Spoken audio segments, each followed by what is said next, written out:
So, welcome everyone. Thanks so much for joining us today in the sixth and final session of the Future Ready Accounting Firm series presented by Boma in the back room. Today, I'm really excited because we are dealing with, I suppose, one of the most hyped topics of the last probably 2 or 3 years. And we're talking about AI, and particularly beyond the hype and practical AI and automation for modeling accounting firms. We'd love for you to ask any questions. You can pop them into the Q&A box, and there will be time for questions at the end. So really looking forward to, uh, I suppose, hear from the coalface in terms of what your questions might be for our presenters today. So joining me, really happy to be welcoming two experts in AI. So first of all, we have Marvin Galang. He's COO of the Backroom.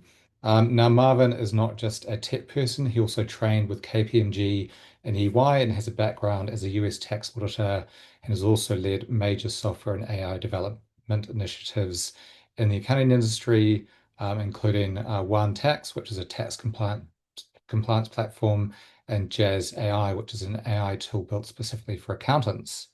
And not to be outshone on the Boma side, we've got Andy Baird joining us. Andy is Boma's head of engineering and also a serial tech entrepreneur and has built multiple New Zealand startups, software platforms, and whether it's product design all the way down to implementing new AI features. He loves helping accountants have a bigger impact for their clients. So welcome, Marvin and Andy. Thank you, Charles. Fantastic. So before I hand over to our talented panelists, I thought I would just put this session in a bit of context. And the context is really around capacity because we know that most accounting firms are dealing with a capacity problem. It's not necessarily a marketing problem or a technology problem. It's really a capacity problem. And you can see on the left-hand side of the slide the usual suspects. So we've got hiring shortages, rising labor costs, operational overload, inconsistent marketing, increasing client expectations, and the kicker for everything is really, never enough time to do all of these. So I'm sure everyone on this call will probably recognize at least a couple of those. Now, traditionally, the answer has been to hire more people, but firms are probably hitting a bit of a ceiling with that model. You can't keep on adding to the headcount at the rate that client expectations are growing. And obviously, we know that the economics don't work. And then I'm sure you're all well aware of the talent shortage out there as well. So, where does that leave you? And this is where AI becomes relevant. And we're not talking about AI as a buzzword that you sort of chat maybe around the sports field or the sort of dinner party, but really as a capacity lever. And the stat on the right, the 55%, comes from the Stanford Business School report, which is that AI-enabled professional services firms are supporting 55% more clients per week compared to firms that are not using AI. And that's not just, marginal improvement of a few sort of single-digit percents here and there. This is like really a fundamentally different operating model. So what we're not going to do today is, I suppose, necessarily tell you that AI will solve everything. It's more to show you how firms can use AI with their systems and people together to break through that capacity ceiling without burning everyone out or making the economic model sort of keel over. So, Marvin, I'll hand over to you. Thanks, Charles. I just want to pick up from your discussion on the reason why we're here and talking about capacity. If you go to the next slide, I think there's an article that came out just last week in terms of the impact of AI in different professions, accounting, legal, consulting, investment analysts. This was an article in Forbes, and of all the different professions, even marketing, um, it is in accounting where the numbers don't reconcile, which is really ironic because it's accounting reconciliation, right? I think the stress is coming from both fronts. There's the supply stress. There is a stress that's coming from existing accountants, and then there's a stress coming from future accountants. or the supply, which would replace the existing ones.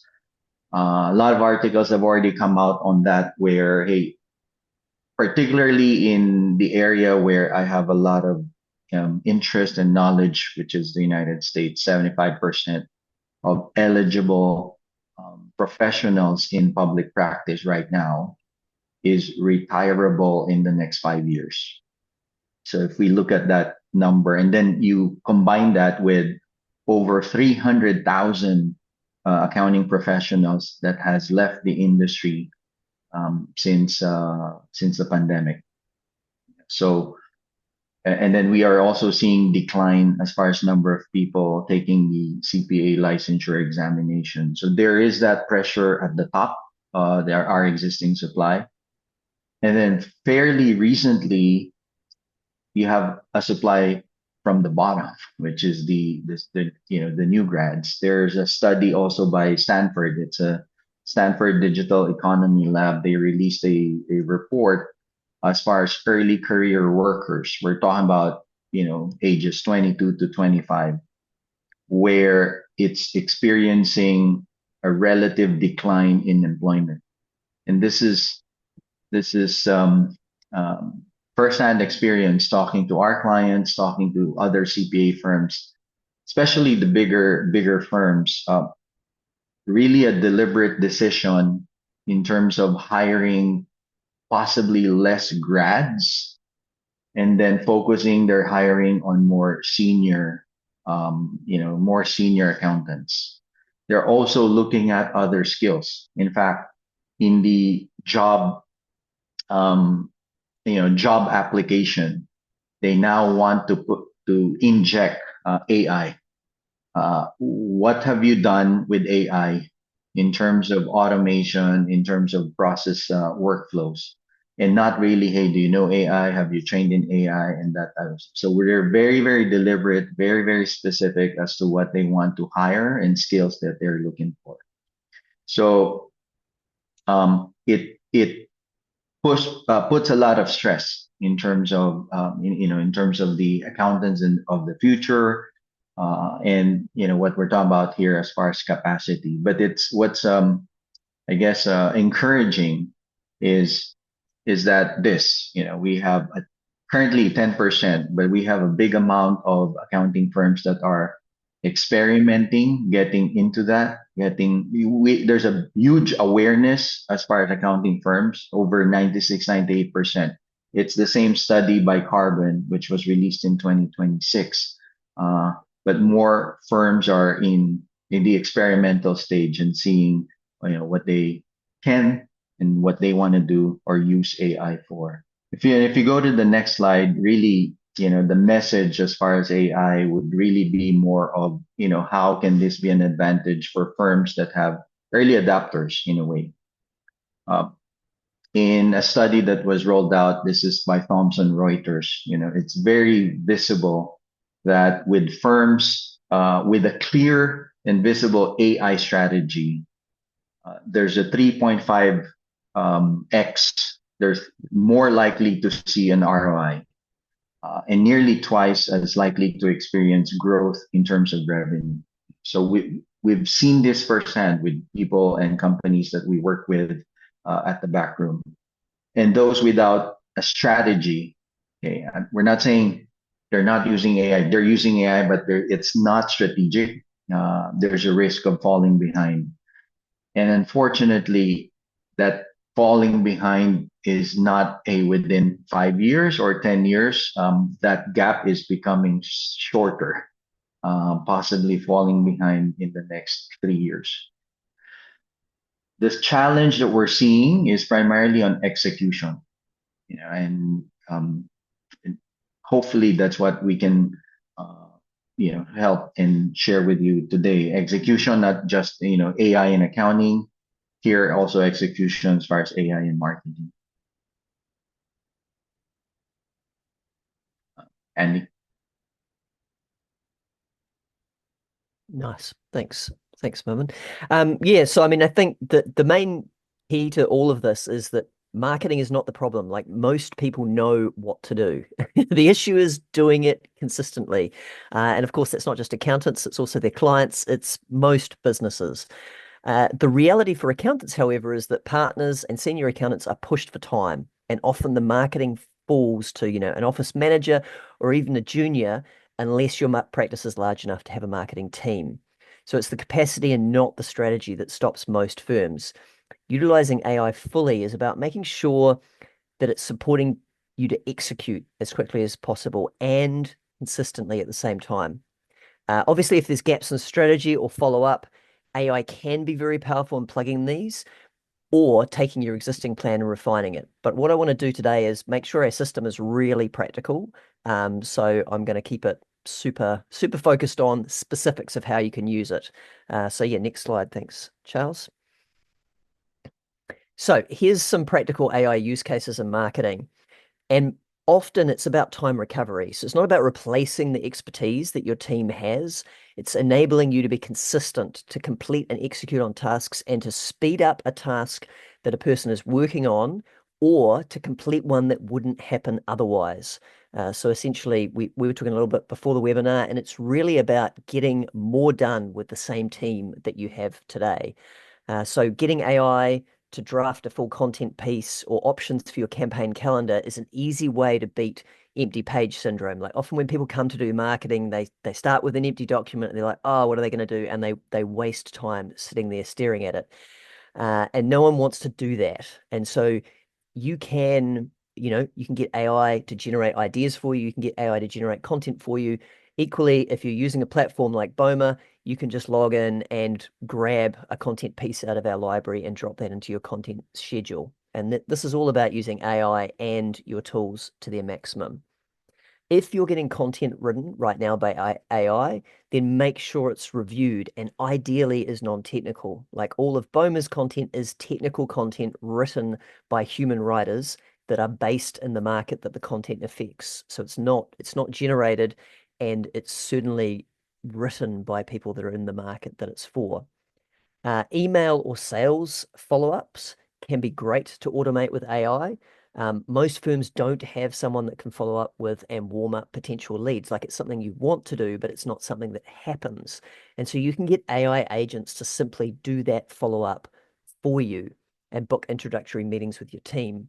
It can also specifically recommend a partner. So if you build an AI automation workflow, it can actually ask potential clients what they're looking for, what their business is, and then it can make recommendations based on their specific business and their specific circumstances. I want to talk a little bit more about some of these. So let's dig in a bit deeper. So next slide. Thanks, Charles. So AI should help your team produce more, but not replace your strategy. So let's zoom out for a second and be really clear about where AI fits, because this is where a lot of firms get either overexcited or really nervous. And either of those can cause problems. The simplest way to think about it is AI is a production layer. It's not a decision layer. It's brilliant at the work that sits underneath your thinking. So drafting, formatting, summarizing, repurposing of webinars like we had on the last slide. That's the stuff that eats hours and doesn't require a partner's judgment. If you've got a recorded client meeting and you need it turned into file notes, AI does that for you in seconds. If you've got a strong piece of content and you need it reshaped into a blog and some LinkedIn posts to follow up from that and an email, that's production work that AI can handle for you. But what AI shouldn't do is the thinking that makes your firm yours, that makes you unique. Strategy stays with you. The relationship you've built over the years stays with you. How you position your firm in the market, the trust you've earned with your clients who've been with you for over a decade, none of that is something that you just simply hand over to a tool. And that's not a limitation of the technology, it's just the correct division of labor between AI and your team, and of course you. Uh, the mistake that we see is firms often get this backwards. So they just go, no, we're not going to use AI for anything. So we're going to continue to do everything manually. Or they go the other way and they just let AI do everything and it runs amok and starts creating content that makes no sense or sends emails that haven't been reviewed by people. So both of these are failures of the same thing, not recognizing where the line is and who should be working on what. If you get the line right, the maths is compelling. Your people spend less time on the production layer and more time on the decision layer, the work that's actually billable, actually strategic, and what moves you and your clients forwards. You're not actually replacing anyone. You're giving your existing team back the hours that they were losing in low value work. And then you're pointing those hours at the things that humans can do. That's the whole game, really. AI produces, humans decide. If you keep that straight, everything else we talk about today becomes a lot easier. Next slide, thanks. So operational friction is where time is lost. Obviously, marketing is visible. People can tell if you're not marketing. But if we're honest, the biggest opportunity for most firms isn't actually out front, it's internal, it's in operations, it's in the back end processes. And that's also the reason why it's the bigger opportunity, is because it's invisible. When marketing slips, you notice, like the newsletter didn't go out, the campaign stalled. Often operational friction is quiet, it's invisible. It's a team member that spends 40 minutes writing up notes after a meeting. It's three people who all touch the same client onboarding because there's no clean handover, there's no clean systems. It's the knowledge that lives in only one person's head. So every time they're on leave, the whole system grinds to a halt. None of that shows up on a report on a line item called wasted time, but it's there. And across a year, it's enormous. And so what you want to do is I want you to think about where that lost time hides, repetitive admin, the same form, the same emails, the same data entry day after day, manual workflows that exist just because that's how it's always been done, not because it's been designed that way. Onboarding delays where a client waits for a week for something that should take a day, follow-ups that fall through the cracks because nobody owns it. Duplicated work where two people unknowingly are actually doing the same task and then wondering why they're tripping over each other. And of course, knowledge silos where the answer exists in the firm, but only one person has it, so everyone waits. And if they go on holiday, everything falls over.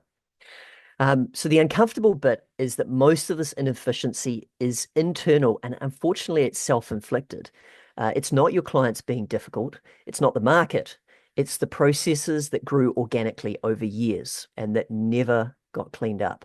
And because everybody's busy, nobody has the time to step back and fix the very things that are stealing your and your team's time. And it's quite literally a trap that feels itself. I call operations the biggest hidden cost center in a firm, and I do mean that literally. If you add up the salaried hours lost to friction, the rework, the waiting, the searching for information, the manual handling, it dwarfs almost every other cost you can name. But because it's thin, spreadly over everyone's day, it doesn't get confronted. The good news is this is where we're heading next. And it's also a great place to get answers and results fast, and AI helps massively. So let's move on to the next slide. Thanks. So small automations, big operational impact. Where do you start though? Start small. If you're not doing it already, don't try and redesign your entire firm. Start with small, repetitive, annoying tasks and take those off people's plates first, because that immediately frees up time and the impact compounds faster than you'd think. Some concrete examples here. So meeting summaries, every firm runs on meetings and someone has to write up what happens. You can get AI to do that. It can pull out the action points. Someone reviews it, make sure it's correct, and then it goes out. It saves team members half an hour, several times a week. That's time recovered immediately. And it also makes sure that those actions get done. SOP drafting. Do you have standard operating procedures? Most firms know they should have document how things are done, but nobody finds time to write it all up. AI is genuinely really good at this. You can talk about a process, it can review documents, and it can spit out a spun up, like a draft of an SOP. Workflow reminders and task routing. a lot of things fall through the cracks simply because no system nudges anyone. You can actually have AI watching for triggers and actually prompt and make sure that people know that these things are falling over. Onboarding automation or lead follow-up, as I was talking about earlier, a lot of that is templated, repeatable work, perfect for AI. Email drafting, which sounds small but usually isn't. The sheer volume of routine emails a firm produces is staggering. And so getting AI to do those first drafts for you or having a template library is key to saving your team time. Now, none of these individually sound revolutionary, and that's the point. The power isn't in any one thing, it's the compounding. Save half an hour here, 20 minutes there, an hour someone else across every person and every week. It adds up. Within a quarter, you've recovered a meaningful chunk of your firm's capacity and you can redeploy that elsewhere. So my challenge, I'm about to hand back to Marvin, is look for the unglamorous wins, the boring, repetitive tasks that no one enjoys that you can get AI, automation, and systems to do for you. Great. So Andy touched on several items as far as where we can start, and I think there's one thing that we should that I really picked up there, which is really looking at workflows. So Andy, you mentioned a lot about process, workflow, and I think this is where when we talk to accountants and when we talk to business owners as far as where we should start, it's very simple, right? Let's look at workflows, manual workflows that you mentioned you've been doing, all these years, and you just got stuck into it, and it's hard to change. We're talking about workflows that people, it's working. Why do we need to fix it? Because it's not broken. But there's clearly a lot of advantage where we inject AI. So couple of points I want to share in our team, the way we address or the way we look at automation or where AI can fit in is really a abbreviation. It's a WAT, Watt, without the H. W stands for workflow. So hey, what is the workflow? What is the end to end? Do we clearly know what triggers the workflow? Where does it start? What does the process look like? What do we want to accomplish in the end? So clear, definite understanding of the workflow. Then we look at the AI. Where can AI sit in or fit in this workflow?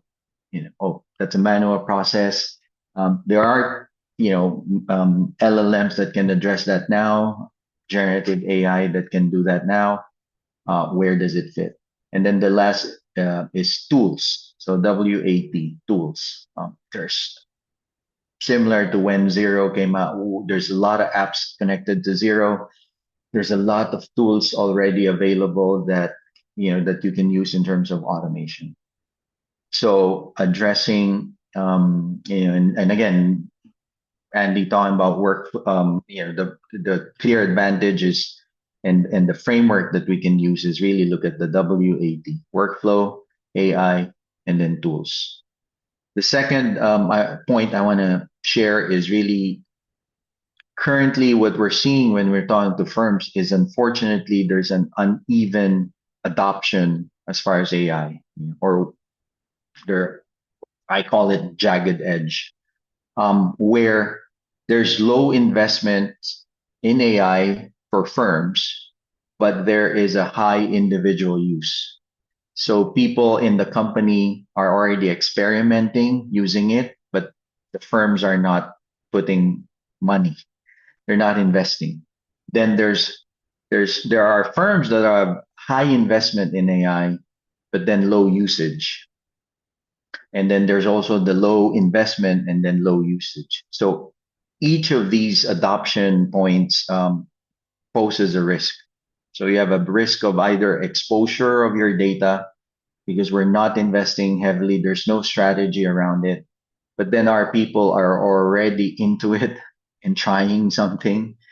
There's a risk of waste and sometimes management inefficiency because, hey, we've invested a lot in AI, but there's really no clear strategy.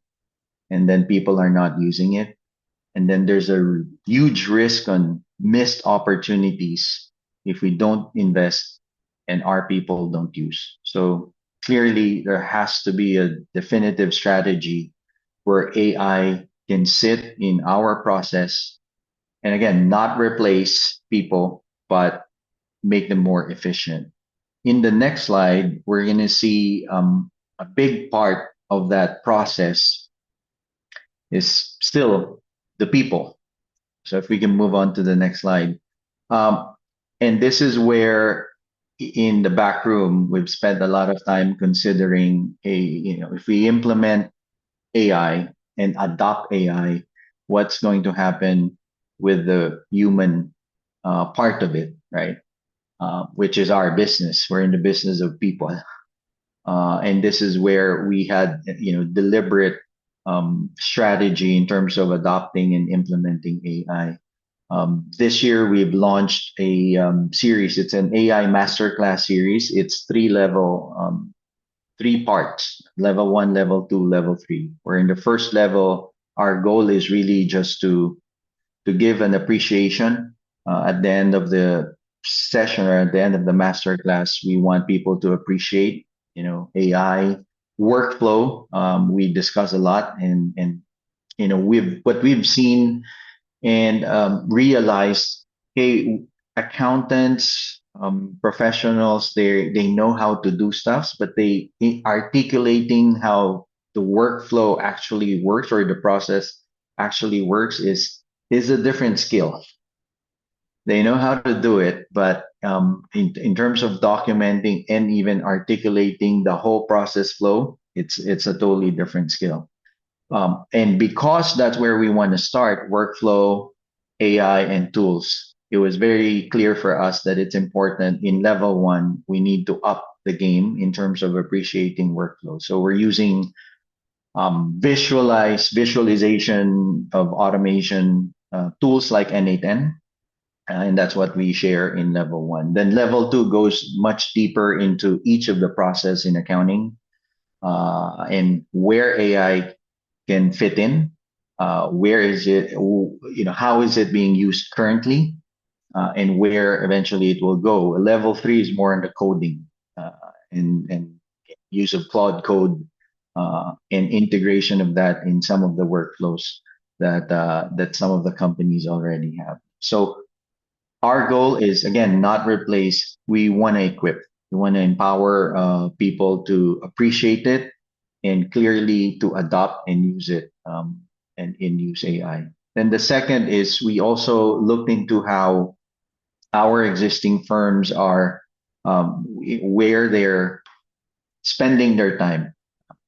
I didn't want to say wasting their time, but where are they spending their time most as far as processes? And we've realized, hey, there's a lot of tools that they're using, and some of them already have AI built in, help them become more efficient. But there's a big portion of that entire workflow where we can still provide value, and that is through review. So Backroom launched an app called Jerry, which is initially designed to assist in terms of that review process. Again, to equip and help accounting professionals servicing our clients in that process, make them more efficient. And also, if we go to the next slide, our goal is really to, in terms of execution, is really to empower, our offshore professionals, standardize some of the processes that they're doing, reduce admin work. Again, through the AI master classes, provide them with the right appreciation, knowledge, and skills that are necessary to equip them for the future.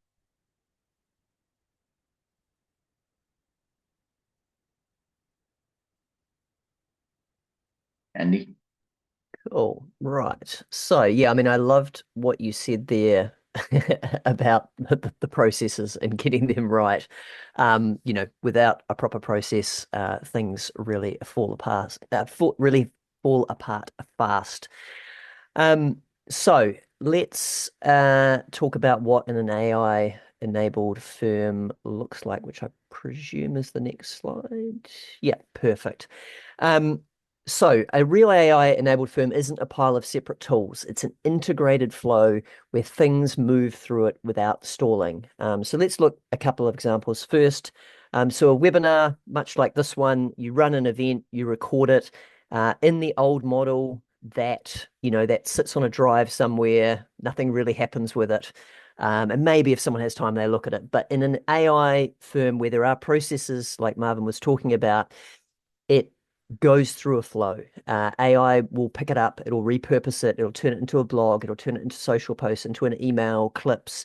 Whatever your process looks like, it's going to reuse that webinar and make that content last not just for a day, but for a week or even 2 weeks.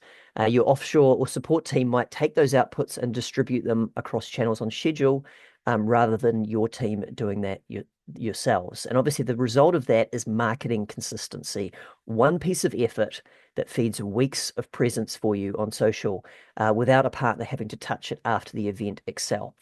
And again, that comes back to Marvin's process. Without a process for it to sit on top of, it doesn't happen. Expertise captured once, machine and the team did the rest. The second example on the client side, so client inquiry comes in, AI drafts an initial response, fast, structured, on brand, so the prospect isn't waiting days for a reply. Your offshore team takes that draft, structures the supporting work, gets everything ready, organizes the file. And then your advisor, the human, the relationship holder, steps into the right moment to actually close it. The partner's time is spent only where it matters most, the conversation, the judgment, the relationship.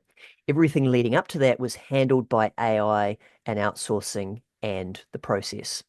Now, if you look at both these flows, no single person is doing everything. AI handles production, support team handles structure, distribution, and the humans handle the strategy and the relationships. Every layer is doing what it does best, and the work moves through it cleanly instead of bottlenecking with a busy partner. And one of the most important words that both Marvin and I have used here is like repeatability. This isn't a one-off heroic effort. Once you've built the flow, it runs every time. Every webinar gets repurposed. Every inquiry gets a fast draft. It becomes how the firm operates, not a special project. It's standard operating procedure. And that's the difference between a firm that uses AI occasionally and a firm that is genuinely AI enabled. The second one has turned it into a system that just keeps working and driving the firm forwards. Right, next slide, please. So leaving here, you might be thinking, well, this all sounds good, but where on earth do I actually begin? So let's take the intimidation out of this, because that's what stops people. That's what stops firms. They just go, it's too much to do.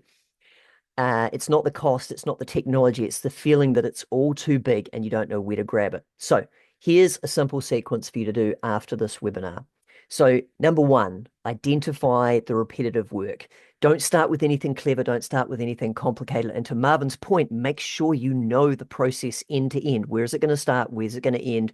Where does the AI or the automation or the back office outsourcing fit in the middle? Improve the process. So this one matters. If the process is broken, automating it just means you're doing the wrong thing faster. So take that repetitive task, clean it up first. Are there any improvements? Are there ways that you can do it better? Can you strip out unnecessary steps, make it logical, optimize it? A good process is the foundation of any AI and automation. Third, add the AI support. So now, and only now, you bring in the AI to handle the piece that it's suited for. Because you've simplified the process, the AI has a clean, well-defined job to do, and it does it far better than if you just bolted it onto a mess. And we've all heard those tales of businesses that have brought AI in, and it's it's increased the chaos, not decrease it. So that's why we start with the process and making sure that that's correct. Fourth, assign ownership. And this is often skipped by firms. It's why a lot of AI efforts die. Someone has to own the automation. Someone has to monitor it. Someone has to make sure it's working to tidy it up when it drifts or when the technology changes. Just in the last week with Boma, we've had to upgrade some of our AI tools because under the hood, Chat GPT, OpenAI, has changed their versions of their models. And even though the documentation says it's still available, if you call the API endpoint, it doesn't work. If no one's monitoring it, no one knows it's broken. And you don't want to find that out when marketing goes out or when a client gets an incorrect communication. So there's got to be that ownership and that accountability. And fifth, obviously, you've got to measure the results. Did it actually save time? How much time did it save? Did the quality hold up? Is it producing a higher quality? We've had that with AI. You need to know both so you can prove that it's working and so you know what to do more of. If it's not working as well, we've had this with AI processes where we've gone, yep, we'll keep that one, or we'll tweak this one, or we'll actually remove this one. Measurement is what turns a hunch into a decision. And then once you've done those five, you repeat. That's the whole method. Pick the next repetitive task and run the loop again. And this works because it's built around small wins, and small wins build up and create momentum. The first automation that genuinely saves your team a few hours a week changes the conversation in your firm. People stop being skeptical and start bringing you ideas of what to do. Could we do this with this thing as well? That momentum is worth more than any single idea. Or even any single tool, because it turns AI from a thing you're imposing onto people into something that people go, oh, great, this is getting this annoying thing off my plate so I can focus on the important things that I never get chance to work on. So start small precisely so that you can build that momentum, you can free up time, and then you can scale the things that prove themselves and also tackle larger problems with that additional time. Right, next slide, please, Charles. Right, the firms that scale smarter will combine AI plus systems plus people. The firms that scale smarter, not bigger, this is smarter, combine these three things. So if the first thing is AI, that's the speed, that's the efficiency. It's the production layer that we keep coming back to, drafting, summarizing, repurposing, automating of your repetitive work. AI is what lets a firm of your size produce like a firm much larger without burning out the people you have, without them working the late hours or working on the weekend. We have a lot of accountants that, that's how they've done it historically. Like before they've had Boma or before they've had the back room, they're doing marketing posts on the weekend rather than being able to do it quickly and easily by having a system or a team around them. And of course, that brings me nicely to the second one, which is systems. That's consistency, that's structure, that's process, that's working out your what, as Marvin introduced. Systems are they're what makes the good things happen every time, instead of only when someone remembers. It's the difference between repurposing that one webinar or every single webinar every single time, because that's how the firm runs. Systems are what makes it repeatable. And the third, the one that never gets replaced, is people. That's execution, that's relationship, that's your strategy. It's the judgment. It's the thing that makes people trust you. And it's the human conversations that actually close the work and keeps your clients for years. People are the reason clients choose you and the reason that they stay. And when you put these three together, AI for speed, systems for consistency, and people for execution, what you get is sustainable growth. Not a sugar rush of productivity that fades, but dependable, ongoing growth that enables your firm to move towards sustainable growth. And I want to leave you with this because I know change like this can feel daunting. You don't have to transform everything overnight, and you shouldn't try. And you don't have to fear that AI replaces what makes your firm valuable, because if we've covered, it doesn't touch the things that matter most. In fact, it actually makes them matter more because your team can spend more time on the most valuable work.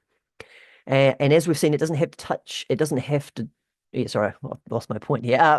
Pick one repetitive task, clean it up, give it a bit of AI, give it an owner, and measure what happens. Get that first win, build that momentum, help your team to see that this is not eliminating anyone, it's helping your firm to grow and be more successful. Do that and you won't just keep up, you'll be one of the firms that scales smarter while everyone else is still wondering where their time went. Yeah, that's all from me. Anything you want to add, Marvin, or any questions that have come through, Charles? Marvin, anything to add, and then we can talk about any questions. No, I mean, I just want to probably end if there's an analogy that I can think of right now as far as where AI is and where we're sitting in terms of this transition. Is we're living in the Matrix, which is the movie in 1999. It was a back then it was a science fiction. I think now it's a documentary. So it's a reality. Skills are built, are documented, repetitive. They get improved, uh, and they get injected in machines, which is eventually or processes and eventually used by people, right? But I think what's critical is realizing and understanding that it needs a neo. It needs that that hacker uh, to be able to make it still useful. And yeah, that's it. That's really how I view the things that are happening. Yeah, Fantastic. As nice. you, I think, and you both touched on the, the real need for the human in the process, both to give it, the purpose at the beginning, and then also to check the output at the end of things. Well, we are sort of bang on time. A couple of minutes at the end for questions. If anyone does have any, you can pop them into the Q&A box, and Marvin and Andrew will do their best to answer them. While anyone takes that opportunity, just finishing up, I'm just putting into the chat box now the opportunity to have a free strategy call with Backroom and Boma, basically talking about how to implement smarter marketing and automation with the Boma platform, and then also being able to, I suppose, have the capacity to do it, which is obviously what the backroom is all about, especially when it comes to offshoring. If you'd like to try Boma for free, you can go to bomamarketing.com. And likewise, if you'd like to learn more about the backroom at thebackroom.com. I don't see any questions coming in at the moment. Maybe that means that everyone's sort of thinking a lot about what you you and Marvin said, Andy. I've definitely, as I was sort of listening to it, I was like, oh goodness me, I really do need to go and watch a few more of these from the horse's mouth, because everything I thought I knew about AI, 6 months ago, 8 months ago, it's changing so fast, and you really sort of have to keep up. And so, really fantastic to have you both talking not only about what's happening in the sort of the wider sense of AI, but specifically how a firm can use it to address that capacity ceiling, which we mentioned at the beginning. Yeah, I think I saw a perfect news article this morning that kind of summarizes your point there, Charles, and yours as well, actually, Marvin, which was humans are now failing the Turing test. AI beats us on the Turing test now. So basically, some LLMs will actually outperform humans trying to to beat a Turing test. So essentially, people think that AI is more likely to be a person than they think a person is likely to be a person, which does very much confirm that we live in the Matrix. Yeah. Fantastic. Well, look, in lieu of any questions, thank you so much for joining us today. And a special thanks to you, Marvin, and you, Andy, for your expertise.